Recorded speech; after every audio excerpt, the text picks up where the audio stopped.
வணக்கம். அடுத்து நம்ம சுபர், முழு சுபர் என்கிற குரு பகவான் வருகின்ற மே 11ஆம் தேதி ரிஷபத்திலிருந்து மிதுனத்துக்கு செல்கிறார்.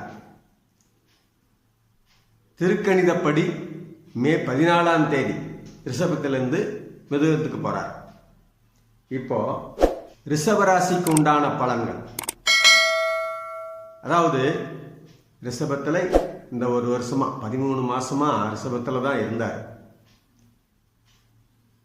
பார்வை பலனால பெற வேண்டிய ஒரு நல்ல பலன்களை கூட ரிஷபராசிக்காரர்கள் அனுபவிக்க முடியாத சூழ்நிலை.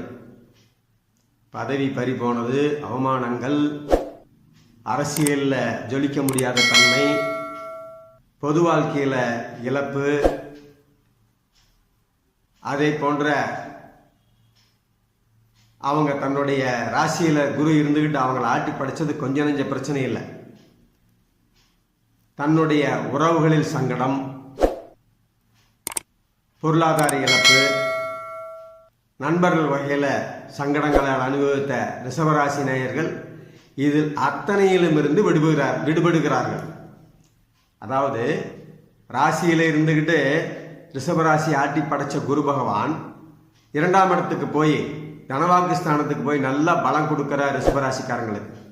இனி இவர்களுடைய பொது வாழ்க்கையிலும் சரி, தன்னுடைய சுய வாழ்க்கையிலும் சரி அருமையான நிலை அடைய போகிறார்கள்.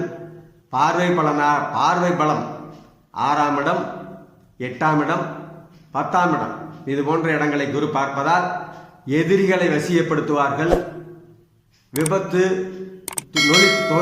நோய் நொடிகளிலிருந்து விடுபடுவார்கள். பதவிகளை தக்க வைத்துக் கொள்வார்கள். இது ரிஷபராசிக்காரர்களுக்கு நடக்கப் போகின்ற யோகமான பலன்கள். சர்வசாதாரணமாக 90% கொடுக்கலாம் ரிஷபராசிக்காரங்களுக்கு. அதனால ரிஷபராசிக்காரர்கள் நிம்மதியான வாழ்க்கையை இந்த மே 14 தொடங்கலாம். உங்களுடைய எதிர்பார்ப்புகள் நிறைவேறக்கூடிய காலம்.